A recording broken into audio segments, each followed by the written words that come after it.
O Senhor é digno de ser adorado. O Senhor é digno de ser adorado. O Senhor é digno de receber os nossos louvores. E te adoramos, Senhor, te adoramos, te adoramos, te adoramos, Senhor, te adoramos. Obrigada, Senhor, por esse tempo. Obrigada, Senhor, por mais essa turma de 5. Obrigado, Senhor, pelo privilégio de pregar a tua palavra. Obrigada, Senhor, por tudo que vivemos aqui, que vamos viver a partir daqui também, porque muitas pessoas vão experimentar a partir de agora o que vai acontecer. Obrigada, Senhor, por tudo isso. Obrigada, obrigada, obrigada. Obrigada, Senhor. Gratidão, só isso que eu posso dizer, Pai. Gratidão por estar viva vivendo isso, Pai. Gratidão. Podem sentar, queridos. Ainda temos uma palavra e ainda temos uma consagração aqui nessa manhã. Eu disse a vocês que quando foi me dada a oportunidade de escolher, né, sobre o que falar durante 30 dias, eu escolhi profecias. Profecias são predições de coisas futuras, anúncio do que vai acontecer, do que não sucedeu ainda. E a Bíblia fala que Deus não fará coisa alguma sem primeiro anunciar aos seus servos, os profetas. Não é porque é um tititi com os profetas, é porque os profetas são arautos, são bocas de Deus, para avisar o povo o que vai acontecer. E quando eu quero silêncio, viu, queridos? Silêncio, silêncio, silêncio, por favor, silêncio. Quando você olha para a Bíblia e vê as profecias que já se cumpriram, você vê que sai exatamente do jeito que Deus fala. Ele não tem problema para cumprir profecia, ele não tem problema para se movimentar no mundo e fazer acontecer aquilo que ele quer. Ele é o dono de tudo, ele é o Senhor do universo. Por exemplo, anunciou que nasceria de uma virgem, o profeta era Isaías. A virgem conceberá, dará à luz um filho. E anunciou que nasceria em Belém. O profeta era outro, era Miqueias. Miqueias escreve no capítulo 5, e tu, Belém Efrata, pequenina demais para figurar dentre as milhares de Judá, de ti há de nascer o que há de reinar sobre Israel, tem as suas origens desde os tempos eternos. Então, Deus manda um recado, que o Messias vai nascer na cidade de Belém. Mas a virgem estava em Nazaré. Quando o anjo aparece para ela, diz, vai descer sobre você, Espírito Santo, o poder do Altíssimo vai te envolver. Ela não estava em Belém, mas não é uma virgem qualquer. Era a virgem desposada de José. Era uma virgem prometida, noiva, comprometida com José. E José da casa de Davi. Davi da tribo de Judá. E a tribo de Judá tinha a sua sede em Belém. E a moça engravida pelo Espírito Santo numa província chamada Galileia, numa cidade chamada Nazaré. E a barriga cresce e chega a hora da criança nascer. Mas se ela nasce em Nazaré, não é o Messias, porque o pai falou que o Messias, o Pai Celestial, falou que o Messias nasceria em Belém. São dois sinais que precisam se encontrar, como um quebra-cabeça, para ser identificado que é o Messias. E aí o imperador romano, faz um decreto, obrigando todo mundo a ir recensear-se. Tem que se recensear, porque o Império Romano quer saber quem está sob o jugo do Império, em que lugar está esse povo que é oprimido por Roma. E obriga, por um decreto, o primeiro recenseamento, obriga José a ir para Belém. José tem que ir para Belém obrigado por uma ordem governamental. Ele não podia descumprir. Ele tinha que cumprir essa ordem. As mulheres não eram obrigadas. Nunca foram recenseadas naquele tempo. Você vai ver quando multiplica pães e peixes, 6.000 homens, fora mulheres e crianças. Não fala, elas não eram contadas. Maria podia ficar com a barriguinha dela lá em Nazaré. Ah, mas quando o anjo anunciou para ela, vai descer sobre você o Espírito Santo, o poder do Altíssimo vai te envolver. O anjo falou com José também. Não a deixe, ela não te traiu, não a deixe, que nela está gerada do Espírito Santo. E você vai dar o nome de Jesus. Jesus, você vai dar o nome de Jesus. José então sabia o grande milagre da concepção de Maria, a concepção virginal dela. José sabia o que Deus estava fazendo, sabia que o Messias estava no ventre daquela que era a sua noiva. E José tem que ir para Belém. E ele não pode deixá-la, porque falou, não a deixe. Aí ele coloca ela num jumentinho. E ela vai para Belém. Sai de Nazaré, Galileia, vai para Belém, na Judéia, longe, outro lugar. Hoje as mulheres, para terem parto normal, fazem exercício de pilates. Arrumam uma bola e ficam sentadas na bola fazendo assim. Para facilitar a abertura do quadril na hora de parir. O jumentinho foi a bola de pilates de Maria. A viagem inteira. E ela chegou parindo em Belém, já nos momentos finais do parto. Não tinha lugar, hospedarias esgotadas, porque todo mundo foi mais devagar. A grávida tinha que ir mais devagar, todo mundo foi mais rápido. Chegou por último e restou uma estrebaria. E o Redentor da humanidade nasce sim em Belém, humildemente numa estrebaria. Essa semana eu estava vendo um capítulo do The Chosen, Os Escolhidos. Não consegui ver todos os episódios ainda, vou ver a partir de agora. E é a entrada dele em Jerusalém. Ele entra num jumentinho. Vai lá que tem um jumentinho preparado para mim. Ele entra pela Porta das Ovelhas. A Porta das Ovelhas é um lugar onde entravam com os animais para o sacrifício, para entregar no templo. Porque no Velho Testamento os animais eram sacrificados já como uma tipologia de anunciar o sacrifício da cruz, inocente morrendo pelo pecador. Ele entra pela Porta das Ovelhas, montado num jumentinho. Entra com os seus discípulos. Quando você vê aquele documentário, você para pensar, os discípulos eram tão simples, tão simples, tão simples. Os discípulos eram homens rudes, não eram letrados, pescadores, homens do povo. A natureza deles, humana, simples, simples. Jesus, no meio deles, não era diferenciado, era muito igual a eles, simples também. Era tão igual, tão igual, tão igual, que Judas, quando compartilha com os líderes que queriam matá-lo e prendê-lo, queria identificar quem era ele, ia mostrar quem era ele. Eu vou dar um beijo nele para vocês saberem quem é ele. Por que Judas precisou dar um beijo? Para identificar uma pessoa igualzinha às outras, porque senão vão prender o cara errado. Ele nasce numa estrebaria. Entra em Jerusalém montado num jumentinho, seguido por homens simples, simples, simples, simples, simples. Vai para a cruz, morre. E com essa simplicidade toda, ele salva a humanidade inteira. Inteira. E ele dá uma grande comissão. Vocês agora que são o meu corpo, vão fazer para mim a continuidade disso. Com simplicidade também, mas com profundidade. Vocês vão implantar esse reino. E é o que temos feito aqui. E eu pedi a Deus uma palavra para essa manhã, diferenciada de tudo que eu já dei.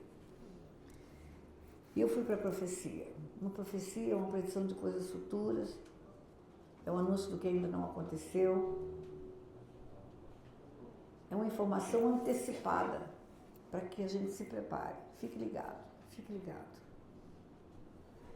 O profeta é humano, os profetas são homens, eles podem se equivocar. Quando o profeta Samuel recebeu de Deus a ordem de encher um chifre de azeite na casa de Jessé, quase que ele derramou azeite na cabeça errada, porque ele se equivocou pela aparência do filho mais velho de Jessé. Primogênito, alto, forte, bonito. Saul é alto, forte, bonito e vai ser trocado 6 por meia dúzia. Deus vai escolher um rei alto, forte, bonito e quase que ele derramou azeite na cabeça do filho mais velho. Mas um profeta é sensível à voz de Deus. Deus falou, não é ele, não é esse. E era o menino alijado da família, o improvável que estava atrás das malhadas que Deus queria ungir. O profeta tem que estar ligado com Deus o tempo todo, porque ele, sendo humano, ele pode se equivocar pelo coração dele. Deus vê o coração e vai fazer o profeta se conduzir de acordo com a vontade de Deus. E a profecia que eu vou falar para você é de um profeta que não pode se equivocar. É profecia liberada pela boca do Filho de Deus. O profeta é o próprio Filho de Deus, varão perfeito. Nele não há nenhuma mancha para impedir que ele esteja equivocado. Ele fala a verdade. Ele nunca se equivoca, porque ele é a verdade. Ele não profere a verdade, ele é a verdade. Eu sou o caminho, a verdade e a vida. E eu quero chamar a tua atenção, porque tudo está sendo conduzido por Deus nessa manhã, para falarmos da volta dele, das coisas que vão acontecer. Muitas profecias anunciam a volta dele. Ele entra pela porta das ovelhas, num jumentinho, mas vai voltar pelos portais da eternidade, montado num cavalo branco, cheio de anjos com ele, com poder e autoridade. Assim será a volta. Mas ele subiu, anunciar a morte até que ele venha, a ceia. Ele foi, mas ele virá. Ele virá, você não tenha dúvida disso. Se todas as profecias se cumpriram, essa cumprir-se-á também. E o profeta que eu quero falar para você, que fala do tempo futuro, é ele mesmo. Em Marcos capítulo 13, ele fala do tempo do fim. Palavras proféticas dele. Por exemplo, Marcos 13, a partir do versículo 5. Veja que ninguém vos engane, muitos virão em meu nome, dizendo, sou eu, e enganarão a muitos, quando porém ouvirdes falar de guerras, rumores de guerras, não vos assusteis. É necessário assim acontecer, mas não é o fim. Se levantará nação contra nação, reino contra reino, haverá terremotos em vários lugares, e também fomes. Essas coisas são o princípio das dores. Se você está ligado nos acontecimentos ao redor do mundo, se você vê notícias, você sabe que isso já está acontecendo. E o que é o princípio das dores? Quando uma mulher vai parir, ela começa a ter cólicas esparsas. Primeiro ela acha que é gases, que não é bem o parto. Mas à medida que vai se aproximando a hora do parto, as cólicas vão ficando mais a miúdos, mais intensas. O princípio das dores é isso, é o começo. O parto está para acontecer. Já está começando a ter cólicas, princípios de dores. Tudo que você vê ao seu redor indica isso. Mas não é disso que eu quero falar, não quero te ensinar escatologia. Eu quero te ensinar o que ele fala da vinda dele. Depois de toda a informação, ele diz assim, versículo 24. Deu certo? Mas naqueles dias, após a referida tribulação, porque ele falou da grande tribulação, tem água aí, não? o sol escurecerá, a lua não dará sua claridade, as estrelas cairão do firmamento. Tá. Os poderes dos céus serão abalados. Então, verão o Filho do Homem vir nas nuvens com grande poder e glória. Ele enviará os anjos e reunirá os seus escolhidos dos quatro ventos, da extremidade da terra até a extremidade do céu. Todo olho verá. Tá zerado aí? Todo olho verá a volta dele. Os poderes dos céus serão abalados. Haverá manifestação extraordinária, sobrenatural. Todo mundo vai olhar. Todo mundo vai ver. Mas ainda não é disso que eu quero te falar. Eu quero te falar o que tem a seguir. Não aguenta trocar o Ele fala uma negócio ali de parábola. água? Parábolas são histórias do cotidiano, histórias comuns, mas que contêm no seu bojo Tem que perguntar, né? mistérios do reino dos céus. Por que o senhor fala através de parábolas? Porque não é a todos que é dado a conhecer os mistérios do reino dos céus. Mas a voz do Espírito, ele dizia para os discípulos dele. E ele fala uma parábola, ele falou o que vai acontecer, deixou claro que ele vai voltar, vai levar os escolhidos, que são os limpos, você aprendeu que os escolhidos são os limpos. Mas ele diz uma parábola para você identificar o tempo e a época. Uma chave, alguma coisa? O coração do sábio discerne o tempo. A chave do quarto, será que serve? Discerne o tempo. Olha para o tempo que eu estou te indicando, para você discernir que está chegando. O russo de manhã, eu falei, vai fazer sol. Não fique desapercebido. Muito E a partir do 28, ele fala parábola. Aprendei, pois, a parábola da figueira, onde aos seus ramos renovam, as folhas brotam, sabeis só que que está racha. próximo o verão. Assim também vós, quando vides acontecer estas coisas, sabeis que está próximo às portas. Em verdade vos digo que não passará esta geração sem que tudo isso Assim aconteça. que ela acabar a ministração. Você aprendeu na língua portuguesa que esta é esta. Essa é a outra e aquela que está longe. Por que ele fala esta geração? Para que todo aquele que ler em todo o tempo, desde que ele deu essa palavra, Mas eu acho que vai acabar rápido que o ônibus saiba está que com o o tempo horário de para Deus sair. é contado sem a forma que o homem conta. O homem tem passado, presente e futuro. Obrigada, Lucas. Pela Obrigada. limitação física. O homem vê passado, presente e futuro, passado, presente e futuro. O que é o presente? É o dia de hoje? Não, o presente é esse momento, agora, quando estamos aqui. O café da manhã já é passado. Acordar, escovar o dente, vestir uma roupa, passar. O presente é aqui Por agora. isso que eu mandei o dinheiro. Falei, vou mandar dinheiro que O grava. pêndulo do relógio faz vai e vem, vai e vem, vai e vem. Mas vai e vai. Cada segundo é agora. E Deus vê as coisas tu conheceu agora. aquele dia, né? Ela teve Tudo está neném fazendo já. agora. Agora, Neném dela ali, ele está a neném dela ali, coisa mais fofa. agora ele está enviando o filho. Agora o filho está Lindo. indo na cruz. Agora o filho está voltando. Para ele tudo é agora. Porque ele é o eu sou. Ele não é eu fui, não é eu serei.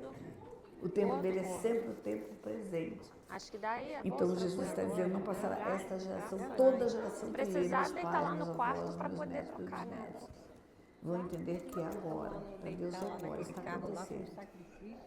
É uma verdade espiritual que Depois que eu vai lembrei, eu falei, podia ter acontecer, dado a já chave do aconteceu no mundo espiritual. Não lembrei. E ele diz, Vai, canta lá. passará céu e terra, porém as minhas palavras não Nem passarão. lembrei, mãe. Nem lembrei. O que eu estou te falando é definitivo, é uma verdade. Mas a respeito daquele dia da hora ninguém sabe, nem os anjos no céu, nem o Filho, senão o Pai. Daquele dia e hora, daquele dia e hora, daquele dia e hora, ninguém sabe. Aprove ao Pai reservar para si esse segredo. O Filho não sabe, nem os anjos sabem. E ele dá um exemplo. É como um homem que, ausentando-se do país, deixa a sua casa, dá autoridade aos seus servos, e a cada um a sua obrigação, dá autoridade, obrigação, e ao porteiro ordena que vigie. Vigiai, pois, porque não sabeis quando virá o dono da casa, se é tarde, se é meia-noite, se é o cantar do galo, ou se pela manhã, para que vindo ele inesperadamente não vos ache dormindo, o que porém vos digo a todos, vigiai, vigiai. É uma parábola, é um enigma. Se ele estivesse andando no Brasil, nos nossos lugares onde tem as nossas árvores, as nossas plantas, ele não colocaria a figueira como modelo. Ele coloca a figueira porque aquele povo estava no lugar onde havia figueira. Se ele andasse aqui no Brasil nessa época, quando vai chegando o verão no Brasil, ele diria para nós, quando os ramos da mangueira começam a florescer, é porque está próximo do verão. Se ele estivesse lá no Nordeste, ele diria o cajueiro. Lá no Centro-Oeste, ele diria o pequizeiro. Ele está citando uma árvore que era conhecida daqueles homens. O verão era indicado pelo florescer daquela figueira. Então, o que importa é o tempo.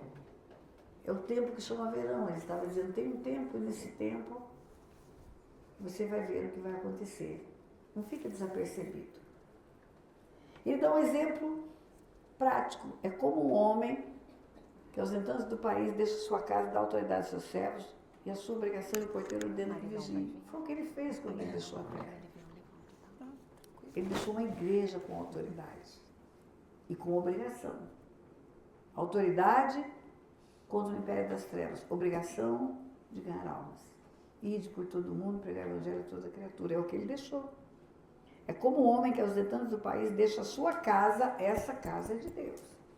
Ela tem o domínio do homem, mas a terra, a sua plenitude, todos que nela habitam, são do Senhor. O domínio ele deu para o homem, mas a casa, terra, o planeta, é do Senhor. Ele deixa a igreja com autoridade espiritual. delega para a igreja, delegação de autoridade. Ele recebe a autoridade de volta lá no Jordão e passa para os seus discípulos. Vimos ele passar para os 10, para os 12, perdão, para os 70 e para todo aquele que crê. Ide por todo mundo, pregar o evangelho a toda criatura. Mas volta para o começo. Ele não sabe o dia e a hora. Ele não sabe. Os anjos não sabem. Aprove ao Pai reservar para si. Mas ele está dizendo para mim, para você, discerna o tempo. O tempo. Verão é um tempo. Não sabe o dia e a hora. Não sabe se vai ser 24 de dezembro, 4 horas da tarde. 3 de janeiro, 2 horas da manhã. 5 de fevereiro, não sabe. Mas vai ser no verão. Ele está dizendo o tempo, ele está dando com o verão. Eu não estou dizendo que vai ser o verão. É uma parábola, é uma indicação. Olha para o tempo, não se preocupe com o dia e a hora. Mas olha para o tempo e você vai discernir que chegou o tempo e qualquer dia, qualquer hora pode acontecer. Ele não sabia que porque se humilhou, tornou-se figura humana, foi obediente até a morte de cruz, o Pai o exaltaria sob maneira, ele daria um nome que é sobre todo nome. Ele não sabia que ele seria o rei do universo. Ele não sabia que ele seria o Kyrios, a maior autoridade que existe. Ele não sabia que o Pai o colocar acima de todo poder. Porque está escrito que quando ele ora a oração sacerdotal, ele fala, Pai, eu cumpri o que o Senhor mandou fazer. Agora me glorifica com a glória que eu tinha antes da fundação do mundo. Que glória é essa? Deixa o seu Deus Filho. Deixa eu voltar para casa. Deixa o seu Deus Filho. Ele não sabia que ele voltou acima de todo poder. O Pai o premiou. Por causa disso, o Pai o exaltou. Ele deu um nome que é sobre, é acima de todo nome. E assim também ele não sabe o dia e a hora da volta dele. Ele deixou isso bem claro aqui. Mas ele fala que é um tempo. E eu quero chamar a sua atenção para algo que eu já disse numa aula. Toda vez que o demônio se manifestava, chegava diante de Jesus, ele citava a palavra tempo. Vieste atormentados antes do tempo? Tem um tempo determinado por Deus. E para discernirmos o tempo, ele dá outra parábola. É como um homem que, ausentando de sua casa, dá autoridade aos seus servos, obrigação, e ordena que vigie, vigie, vigie. Vigiai, pois, porque não sabeis quando será o dono da casa, quando virá. Se à tarde, se à meia-noite, se ao cantar do galo, ou se pela manhã. 4 vigílias. Vigília da tarde, da meia-noite, do cantar do galo, que é a madrugada, ou da manhã. Fica atento, porque num desses momentos da vigília vai ser a minha volta, é o que ele está dizendo. Fica atento, olha o tempo da vigília da tarde, olha o tempo da vigília da meia-noite, olha o tempo da vigília da madrugada e olha o tempo da vigília da manhã, para você não ser pego de surpresa, para que vindo inesperadamente ele não te ache dormindo. Vigia, que porém digo a todos, vigiai. E eu pedi a Deus discernimento espiritual. O que significa essas vigílias? Porque elas indicam o tempo. Elas que indicam o tempo não é a figueira, não é a mangueira.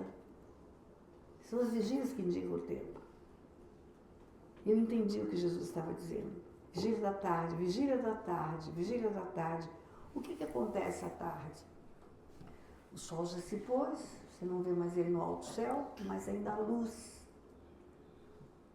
Quando Zacarias recebeu o anjo que anunciou que João Batista nasceria para anunciar Jesus, Zacarias entendeu que seria o filho dele que diria, venha o Cordeiro de Deus que tira o pecado do mundo.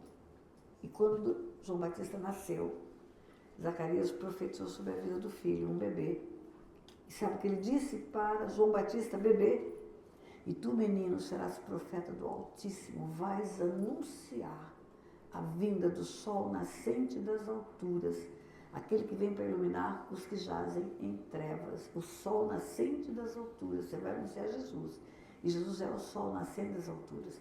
Vem iluminar quem está em treva, vem arrancar do vale da sombra da morte. Jesus é a luz do mundo. Ele é o sol da justiça. Depois que o sol se pôs, aconteceu o primeiro momento da igreja. A igreja nasce a partir da morte dele.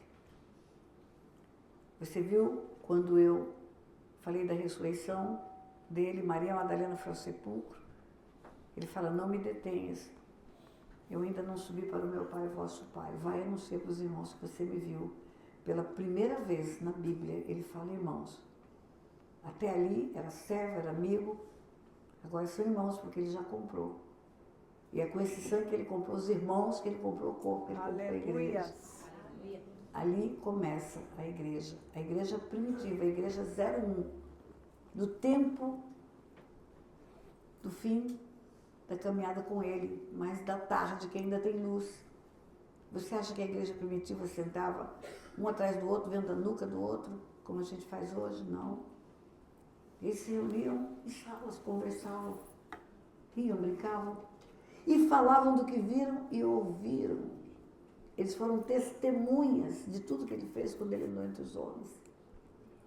Eu acredito que um falava para o outro assim, você lembra aquele dia que a gente ficou com medo, ficou todo mundo preso numa sala lá, porque ele ressuscitou, Maria Madalena falou que ele ressuscitou e ele apareceu de repente na sala, soprou o Espírito sobre nós. Ou então um falava assim, você lembra? O dia que ele multiplicou pães e peixes, era tanto pão e tanto peixe que saía das mãos dele. O outro falava, você lembra daquele dia em que ele ressuscitou, o filho da viúva, vinha aquele mundo de gente, uma caravana para enterrar o menino, e a mulher nem pediu, ele teve misericórdia da viúva que tinha um filho único sendo enterrado, e ele foi lá e levantou o menino, todo mundo ficou apavorado, quem é esse que tem poder sobre a morte? A igreja primitiva tinha luz, não tinha o sol, mas tinha a luz do sol que restou entre eles. João fala, nossos olhos viram, nossas mãos apalparam. Pedro fala, eu não vos dou a conhecer essas coisas por fábulas engenhosas. Nós somos testemunhas do que aconteceu. Nós estávamos lá no Monte da Transfiguração, quando ouvimos o Pai dizer, esse é o meu Filho amado em quem me compraz. Essa foi a primeira igreja. Cheia de poder, cheia de autoridade, cheia de memória. Testemunha, semeis testemunhas do que vocês viram fazer, vocês estão testemunhando. Essa igreja ouviu o anjo dizer, do jeito que vocês estão vendo ele subir, ele vai descer. Parte dessa igreja viu a ascensão dele. Essa igreja escutou da boca dele, ele dizer, não se turbe o vosso coração, na casa do meu pai tem muitas moradas, eu vou preparar lugar para vocês. Essa igreja era pungente. Essa igreja não tinha temor de nada, tinha certeza de quem ele era e o que ele faria, porque não tinha dúvida pelo testemunho que tinha.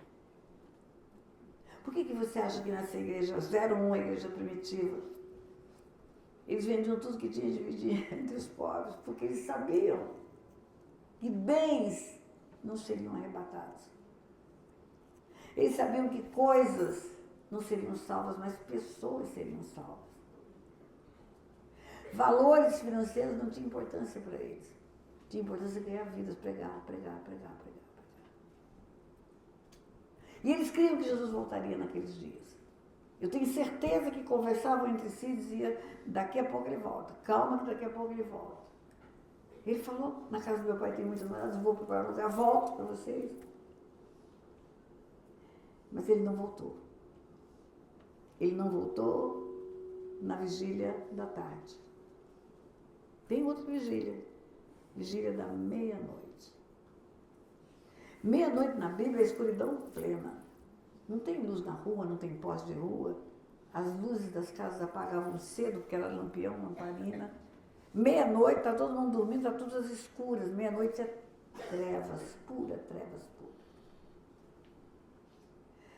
A vigília da meia-noite começa com a perseguição da igreja.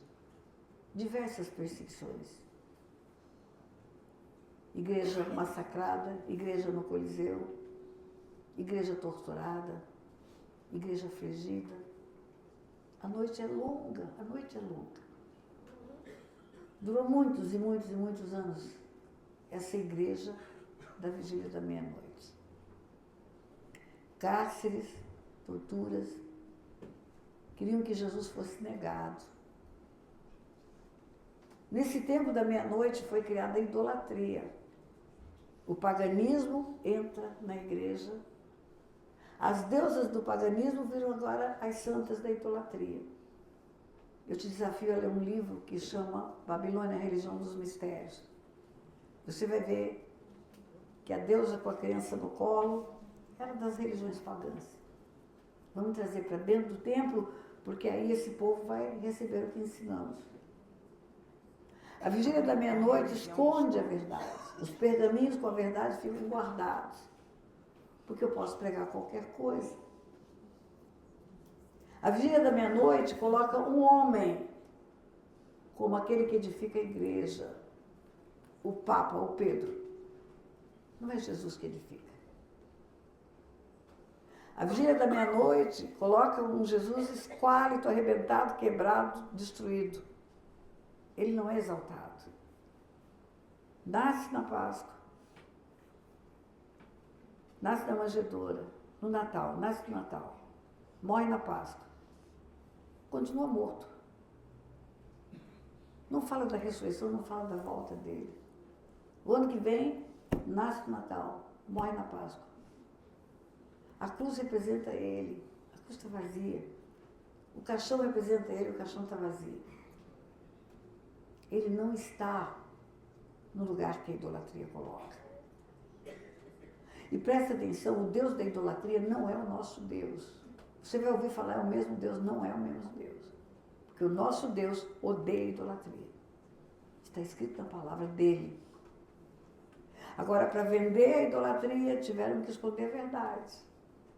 Toda a profecia contra a idolatria foi guardada.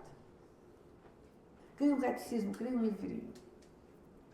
Milhões de pessoas saem da luz e vão para as trevas por causa disso. Havia um remanescente fiel.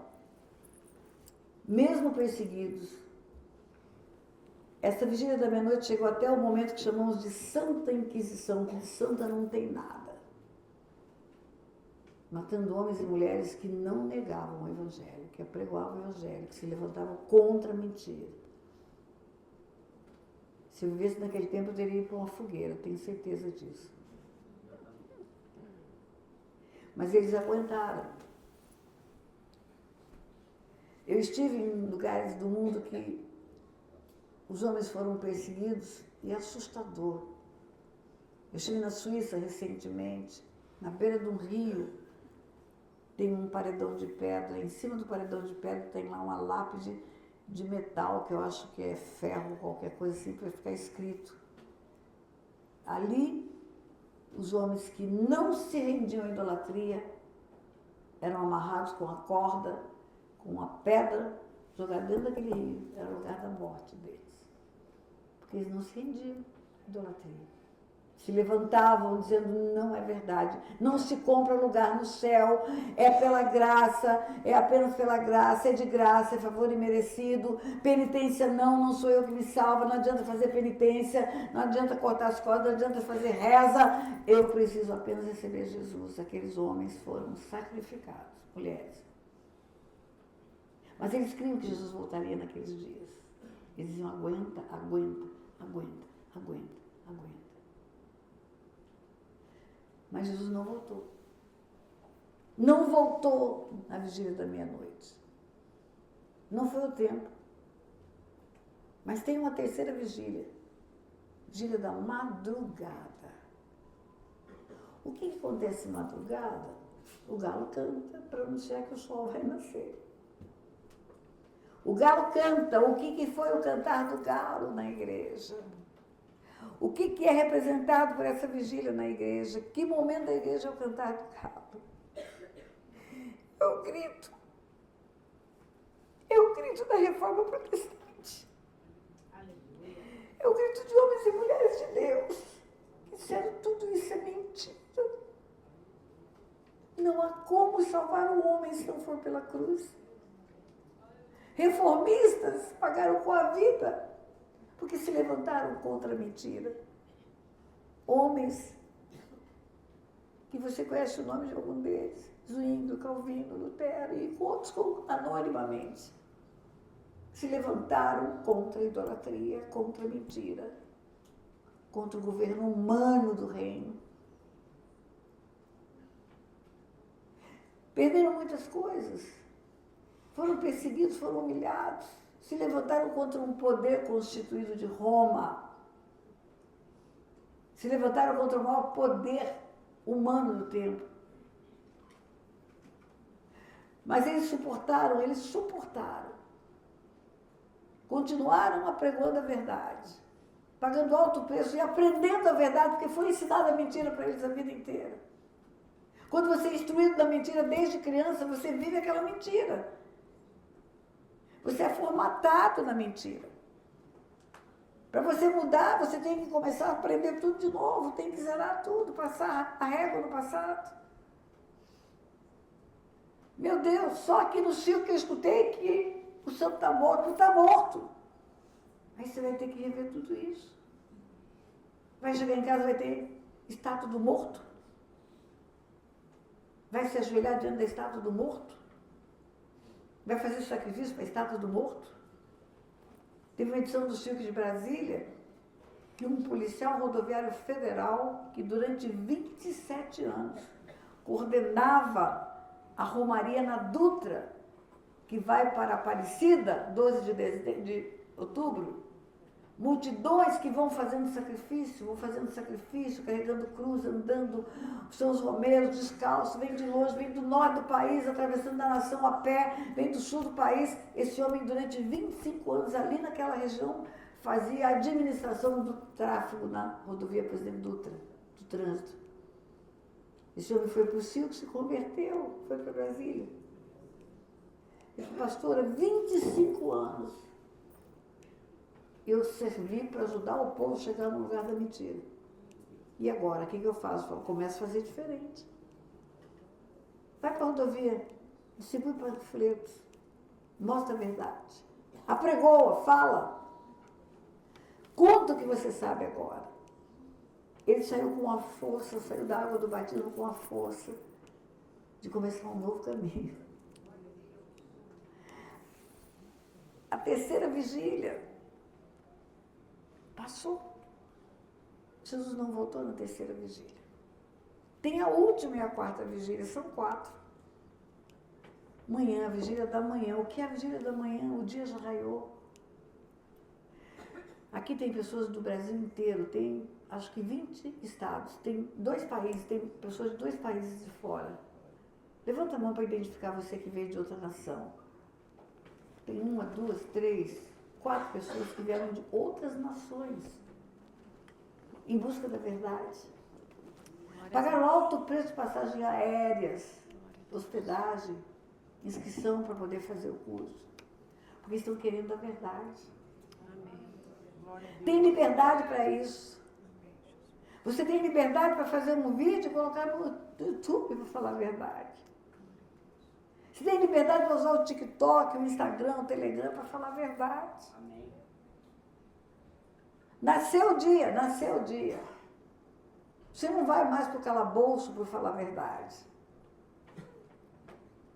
Você agora pode apregoar tudo o que você sabe, com intrepidez, ousadia, coragem, como a igreja primitiva.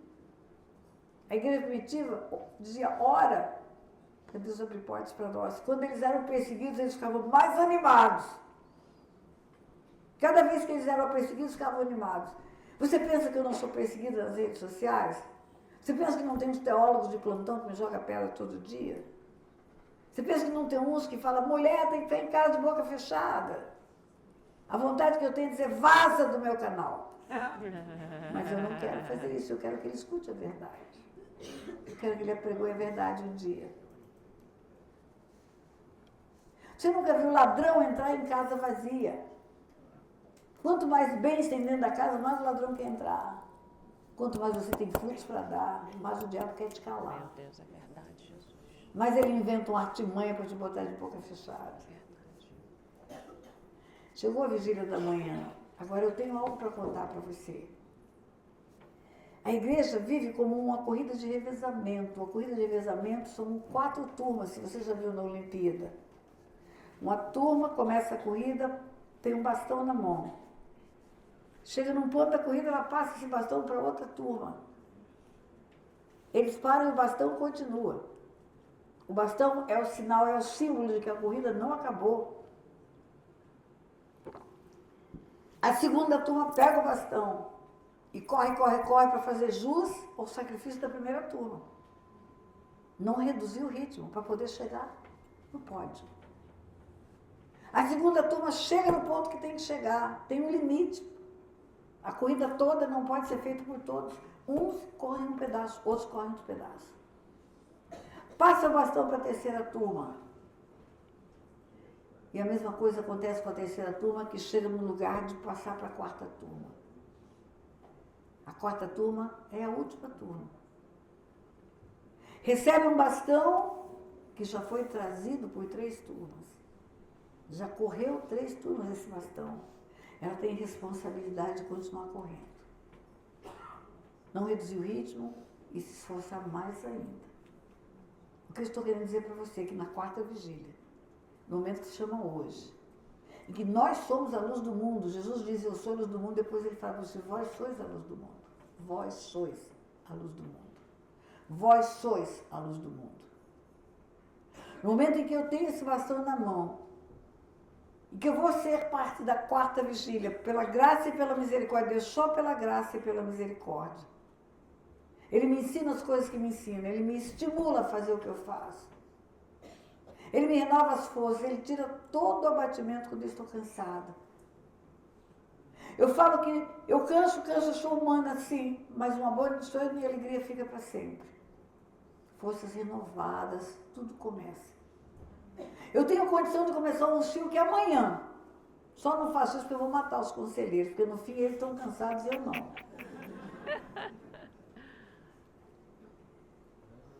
Mas o que eu quero dizer para você é que esse bastão que está na nossa mão hoje, para correr a última parte da corrida, a última vigília, a vigília da tarde. Esse bastão está sujo de sangue. Ele está impregnado de sangue. Quando você pega nesse bastão, ele está colando na mão pelo sangue que está ali. E não é só o sangue de Jesus.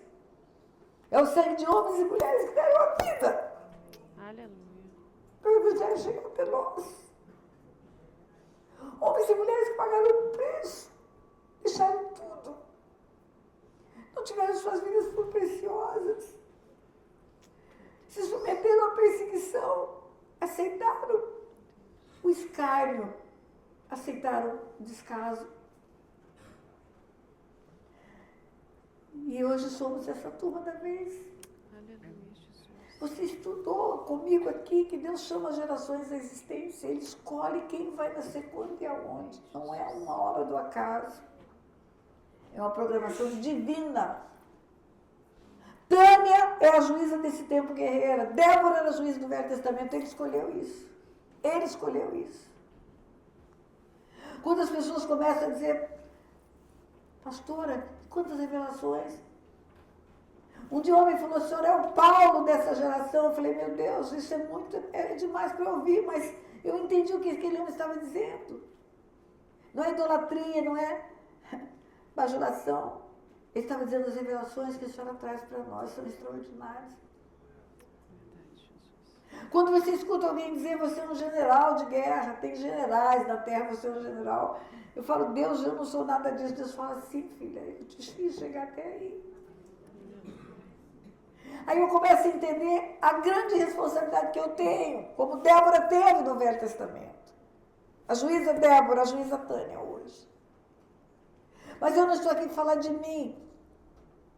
Eu quero falar de você. Se você está aqui nesse tempo, é porque Deus confia que você vai fazer parte do time que vai guerrear tanto quanto guerrear os times anteriores. Ele chama Priscila e Áquila naquele tempo, ele chama Pedro e Paula, ou João e Antônia, nesse tempo. Ele escolhe. Ele chama Timóteo naquele tempo, ele chama um jovem no tempo de hoje. Tem um jovem na Europa, um jovem que eu falo que é o meu Timóteo. É um garoto. Esse menino com 11 anos estava sendo assediado por demônios na casa dele.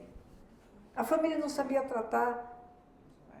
Pastores não sabiam cuidar disso. Aí uma mulher ouviu um vídeo meu na internet sobre heranças espirituais, escutando eu falar que não há responsabilidade pessoal de criança, se criança em demonia, é porque tem herança espiritual. É herança, não é responsabilidade pessoal, ele não tem pecado, ele não abriu porta. Essa mulher escuta isso e leva o vídeo para a família.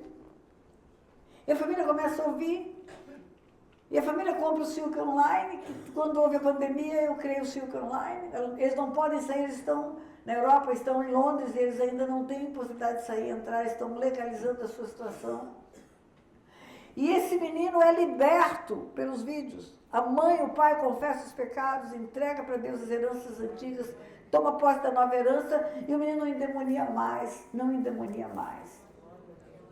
E esse menino começou a cair de cabeça no meu material. Esse menino caiu de cabeça no meu material, esse menino sabe tudo que eu prego. Ele faz seminários lá. Para você ter uma ideia, ele tem 18 anos e já escreveu 3 livros. Ele é um libertador dentro de Londres. Ele recebeu e ele está aplicando. Ele nasce para isso. Ele faz seminário de libertação aos 18 anos de idade. Reúne pessoas líderes de vários lugares, lá na Europa, lá em Londres. E eu tive o privilégio de conhecer esse menino, estudei para mostrar com ele. Ele é o meu Timóteo. Ele é um jovenzinho que sabe tudo de Bíblia e tudo de libertação. E tudo aquilo que eu faço, ele engole, ele come, ele bebe. Deus cria condições para você aprender. Deus cria condições para você exercer a sua autoridade. Deus te dá a possibilidade de aprender tudo. Você é livre para isso. Não se submeta a limitações. Não se enquadre em lugares que te tiram da verdade da palavra de Deus. Fique com o que está escrito. Quando sair daqui, não procure a igreja mais perto da sua casa. Procure a igreja mais perto da Bíblia. Mais perto da palavra. Eu creio que Deus está esperando que a nossa geração, que já recebeu um bastão de gerações passadas que pagaram tão caro para chegar o Evangelho até nós. Acredita que como a igreja primitiva nós podemos ter autoridade, poder, mudar a história das cidades. Fazer um rebuliço na terra. Porque uma igreja morna vai ser cuspida fora. E não sou eu que falo, é a Bíblia. Uma igreja morna vai ser cuspida fora. Você tem que esquentar. E você é aquecida pelo Espírito Santo. Se você está em uma denominação que rejeita o Espírito Santo, corre de lá hoje. Sai de lá. Se você rejeita o batismo com o Espírito Santo, sai de lá. Porque você vai ficar morno até o fim. Aqui tem água de coco? Tem. Eu posso botar mais água de coco? Pode. Pode botar mais um dedinho. Tem água de coco? Tem. Tem mais. Eu posso botar mais água de coco? Pode. Posso botar até a tampa? Pode. Eu posso encher. Você pode ter uma porção do Espírito Santo, querido, que te convence do pecado, do juízo, da justiça, e você recebe Jesus e fica feliz da vida. Mas Deus não quer só isso.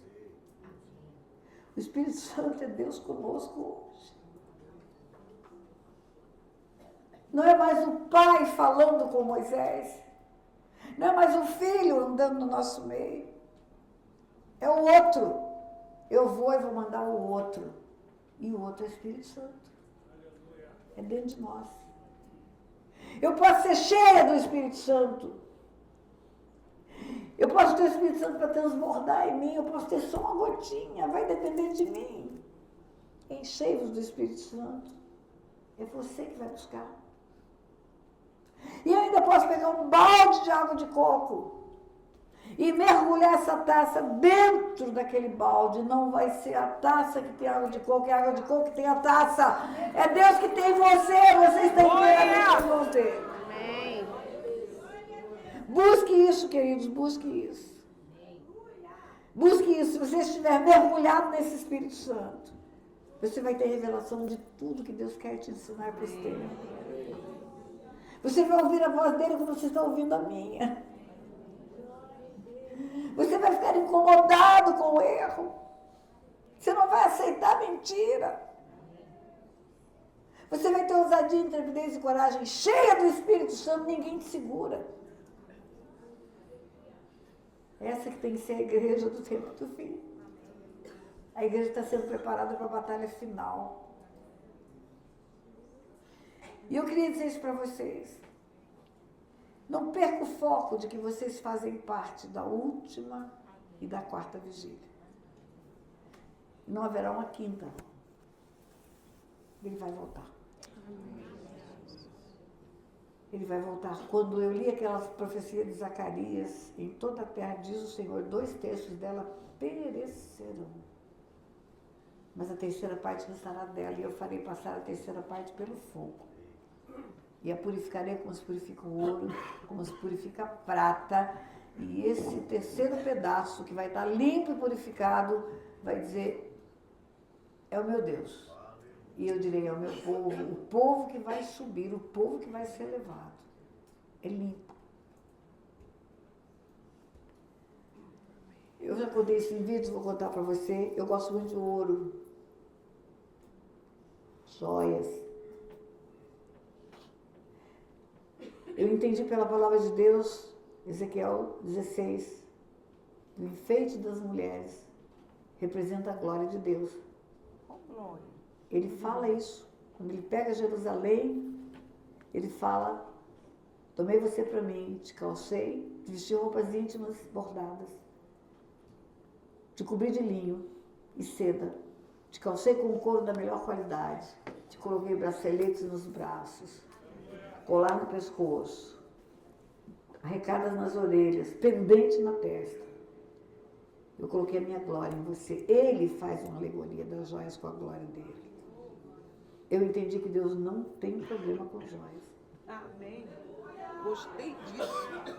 Além disso, tem algo na minha vida que é uma história que está contada no YouTube. Quando eu cheguei no Rio de Janeiro como alguém que estava desempregado, eu não tinha dinheiro para comprar nada.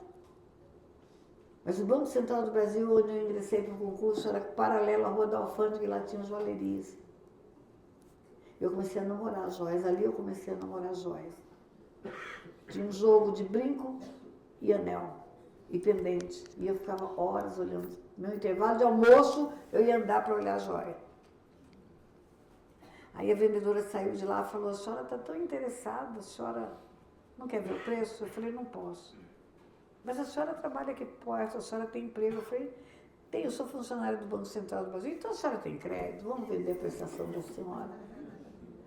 Convenceu-me como boa vendedora a comprar o brinco. Não tinha dinheiro para comprar o brinco e o anel. E depois nunca mais eu voltei ali. Eu comecei a estudar. Fiquei no Banco Central 12 anos. Isso foi no começo da minha caminhada no Banco Central. Depois que eu me aposentei do banco, que eu sou do Banco Central, eu funcionei como juíza 10 anos. Então, 22.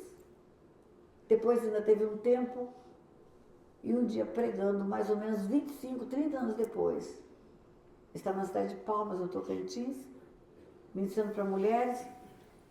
Depois da administração, eu fui para o hotel e uma mulher interfona. Queria falar comigo, mandei subir. Ela subiu, ela estava com uma maletinha na mão. Ela falou para mim, eu vendo joias. E eu pensei, eu não vou comprar nada. Ela disse, mas estou aqui porque Deus me mandou te dar uma joia.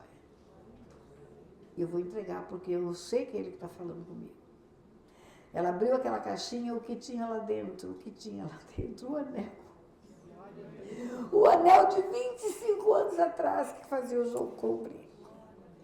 Uma peça única, desenhada por um estilista. Cara, é como se Deus falasse para mim assim, você se esqueceu que você queria isso, mas eu nunca me esqueci. Ele realiza o desejo do coração. Mas não é para isso que eu estou te contando essa história, eu estou te contando que hoje eu uso muitas joias. Gosto muito de ouro. E viajo muito nos aeroportos, os metais apitam naquele raio-x. Mas ouro não apita. Quando aquela moça que está fazendo a guarda ali vê isso tudo de jóia, ela fala, vai apitar. Eu falo, não vai. Eu tiro o relógio, que não é de ouro, e deixo o resto. Às vezes um colar que não é de ouro, e deixo o resto.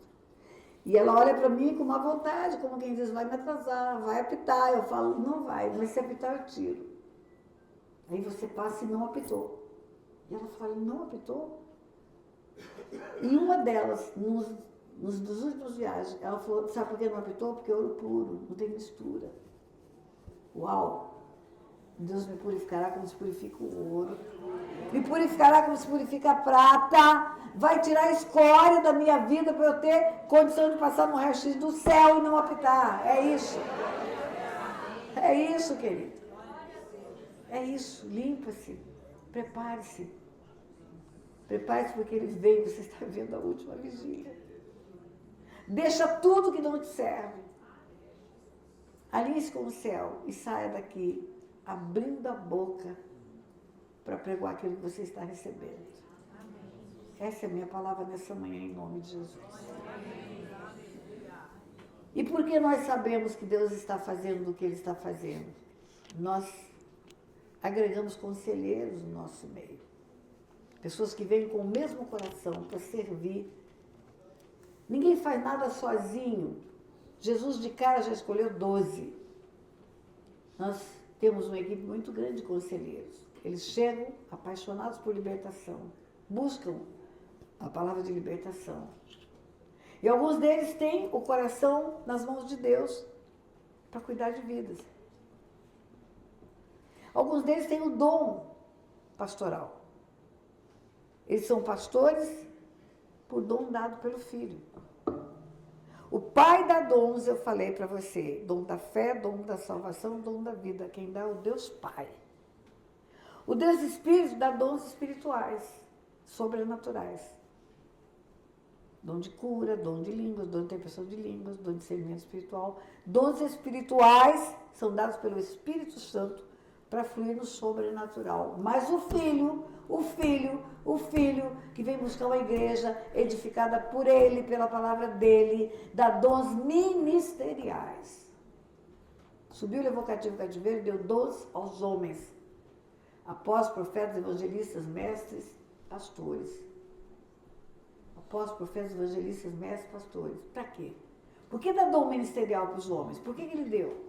Por que ele deu a especialização ministerial para os homens? Por que ele faz o Otto tem um coração de pastor e eu tenho um coração de mestre? Por que isso? Para edificar a igreja, para edificar essa igreja que ele vem buscar. Para servir a igreja e para edificar a igreja. É para isso que tem 2 ministeriais. Ministérios para fazer essa igreja chegar no ponto que ele quer que a igreja chegue. E no nosso meio de conselheiros tem um casal muito querido, que chegou chegando, e que tem o dom pastoral. Eles estão cuidando de pessoas. Eles já deram provas de que são obreiros que não têm do que se vergonhar, que manejam bem a palavra da verdade. Eles não precisam de seminário teológico. Não. Jesus passou em Pedro, no beiro do lago, falou, vinde após mim, serei pescador de homens. Faz seminário teológico, faz pós-graduação e você volta. Não! Vem comigo, eu vou te ensinar. Caminha comigo que eu vou te ensinar. Discípulo, caminha com o mestre, aprende com o mestre. Faz o que o mestre mandou fazer, agora ele pode se tornar mestre e ensinar outros. Eu ensino uns para ensinar outros, para ensinar outros, para ensinar outros, para ensinar outros. Esse casal está vivenciando essa experiência. Chegou chegando, recebeu, começou a fluir no que recebeu, está ensinando o que recebeu, está juntando gente, está fazendo seminário, está juntando pessoas. E chegou a hora de derramar o azeite na cabeça deles. O azeite é só a confirmação de que reconhecemos que eles têm o dom. Mas quem dá o dom não é a igreja, quem dá o dom é o Filho. E o dom é para o serviço. Pastores, prestem atenção no que eu vou dizer para vocês. Em nome de Jesus, abre o coração para isso. Satanás é saqueador, ele é ladrão. E ele quis roubar das mulheres a alegria de pastorear. Aceita que a mulher tenha dom de mestre para dar aula na escola bíblica dominical. Aceita que a mulher tenha dom profético. Aceita que ela tenha o dom de evangelismo, mas tira dela a possibilidade dela imaginar que tem o dom pastoral. Mulher pastora, não. Até hoje, no meu canal do YouTube, eu sou apedrejada por isso. Só que eles não sabem que a palavra homem na Bíblia é raça humana. Deu dons aos homens. Subiu, levou cativo o cativeiro, deu dons aos homens, a raça humana. Não é um homem macho. Macho e fêmea formou, abençoou e deu o nome de Adão. É a humanidade. Mulheres com dons ministeriais de pastoras. Trabalham como pastora. Faz tudo dentro da igreja. Visita, ora com as pessoas, cuida, tira carrapicho de ovelha. Mas não pode ser consagrada porque é mulher. Sabe o que você está fazendo, pastor? Você está deixando a sua esposa vulnerável no mundo espiritual. Ela fica vulnerável porque ela não tem a cobertura que ela deveria ter da igreja para fluir no dom que Jesus deu para ela. É exatamente como um advogado advogando sem CR, sem OAB. Está ilegal. Ele está fazendo coisas ilegais. Um médico clinicando sem o CRM. O CRM é a certificação, a OAB é a certificação que ele é reconhecido como tal. Uma mulher à frente de um ministério, pastoreando sem o reconhecimento da igreja, sem a unção ministerial dada pela igreja, a consagração, na verdade, ela está fora da lei no mundo espiritual. Ela fica vulnerável à ação demoníaca. Ela é mais atacada por demônios do que as outras que já foram consagradas. Entenda isso. Então vamos consagrar o casal. Elton e Lili.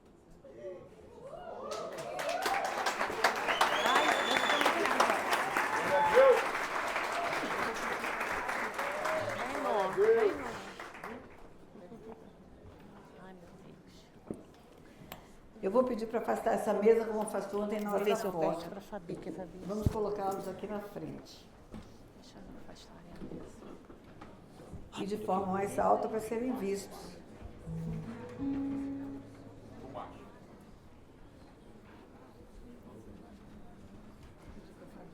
Tira aquelas coisas ali, ó.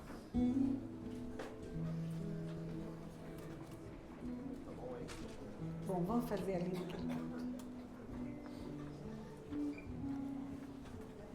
Lili e Elton, vem aqui. Sobe, meu amor. Curiosamente, eles não nos chamam de pais, nos chamam de avós. Pela nossa idade, pela idade deles, tem idade para ser neto mesmo. Mas são nossos discípulos amados. Nós já vimos com os nossos olhos o trabalho dele. Olha o tanto de gente que já vem aqui para honrá-los. Pessoas que caminham com eles, pessoas que são apacentadas por eles.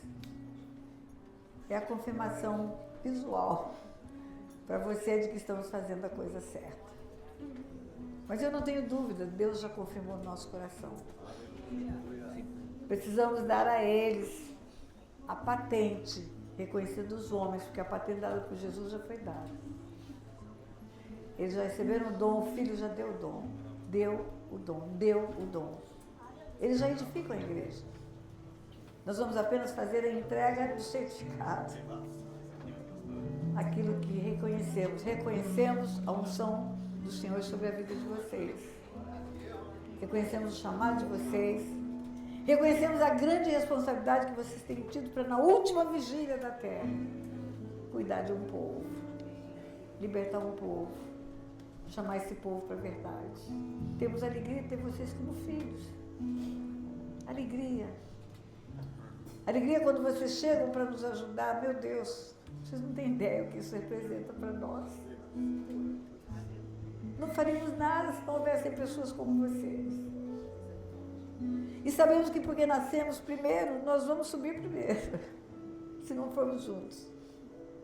Vocês vão continuar com o bastão. Vocês vão continuar correndo a corrida. Ela não terminou, é a quarta corrida, é a quarta turma que está correndo.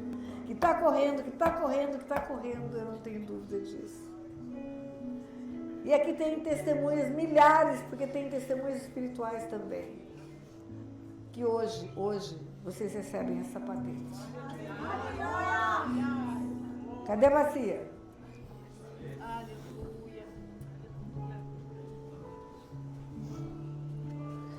Põe aí no chão. Cadê a toalha? Tá aqui. Vocês vão guardar essa toalha. Ela vai ficar impregnada do azeite puro da oliveira, mas que está cheio de virtude. A virtude do Espírito Santo. A virtude daquele que hoje é Deus conosco. E é Ele que vai dar a vocês toda a sabedoria, toda a estratégia.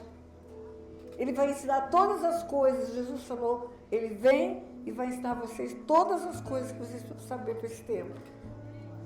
Para exercer aquilo que vocês são chamados para exercer. Ele é a enciclopédia do céu. E Ele que revela o Pai. Busque o Espírito Santo todo dia.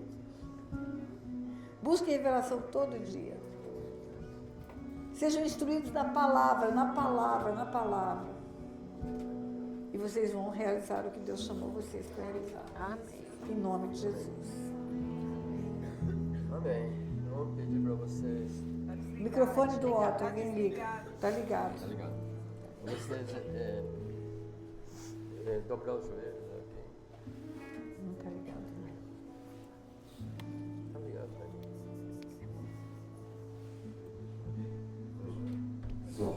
Som.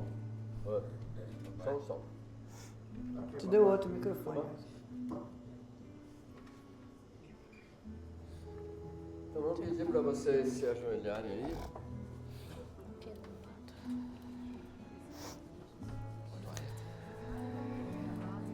Nós estamos aqui com azeite. Seu fruto da vida, Oliveira. fruto da oliveira, é natural isso. Mas nós vamos pedir para Deus colocar a sua virtude a servir daquilo que nós vamos fazer. Pai, em nome de Jesus, nós Na frente. que vai servir para ouvir esses dois aqui, Pai, para o ministério pastoral, para tudo aquilo que o Senhor tem preparado para a vida deles, Pai, os ministros da palavra, do Evangelho, para cuidar de vidas, Pai, cuidar de vidas, Pai, Ele já tem cuidado de vidas. Como o pastor Antônio falou, nós estamos só confirmamos aquilo que o Senhor já está preparado no céu para a vida deles, porque eles já estão exercendo isso. Estão aqui, pessoal lá da igreja, não sei o quê. São testemunhas disso. Nós só fazendo aquilo que é testemunho já preparou, já aprovou. Então nós vamos aqui com esse azeite. Reconhecemos, Pai. Reconhecemos a unção que está sobre eles, dado pelo Teu Filho. Reconhecemos que o Teu Filho Jesus já fez o que é o princípio do chamado. Ardeu no coração deles e eles disseram, eis-nos aqui, usa-nos a nós. E eles já estão fazendo, Pai, já estão fazendo, Senhor, com retidão. Eles estão cumprindo esse precioso chamado. O que fazemos aqui é apenas selar. É apenas confirmar na igreja, no templo, junto com o corpo, aquilo que já aconteceu nas regiões celestiais. Reconhecemos o chamado deles, reconhecemos a unção que está sobre eles, reconhecemos o ministério deles e confirmamos isso como igreja. Ungidos para que eles exerçam o ministério pastoral de acordo com a Tua vontade, Pai. Em nome de Jesus. Em nome de Jesus. Senhor, faz algo extraordinário através deles, onde o Senhor os colocar. Que eles, nesta geração, representem, Senhor, sal e luz. Que nesta geração eles possam conduzir muitos à eternidade, Papai. Como disse o pastor Leonardo, povoar o céu. Levar muitos a compreenderem as verdades espirituais. Que eles também sejam corajosos para confrontar quando for necessário. Falando a verdade, independente de quem quer que seja, para levá-los ao arrependimento. Porque o confronto leva para correção, papai, para que sejam corrigidos e voltem para casa aqueles que estão dispersos. Não deixe eles terem preocupação de agradar homens, papai, não deixe. Que o foco deles seja sempre cumprir o precioso chamado. E que no final da jornada eles possam dizer como Jesus, cumpri o ministério que o Senhor me deu. Quando voltar para casa, dizer isso para o Senhor, Pai, em nome de Jesus.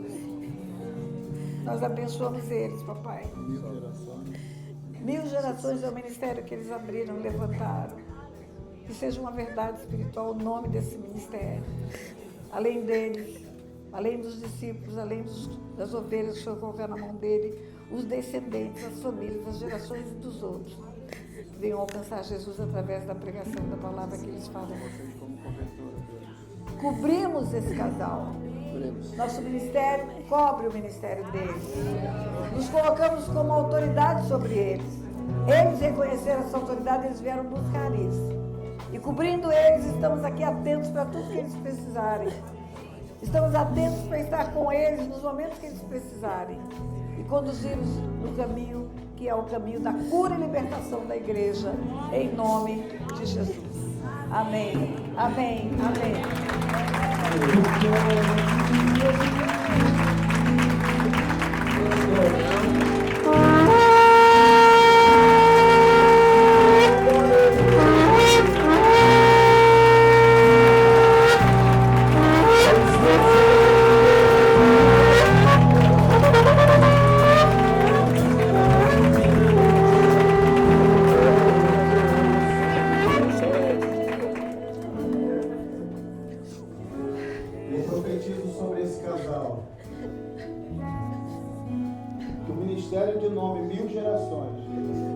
será reconhecido pela palavra do Senhor, pura e sem mistura.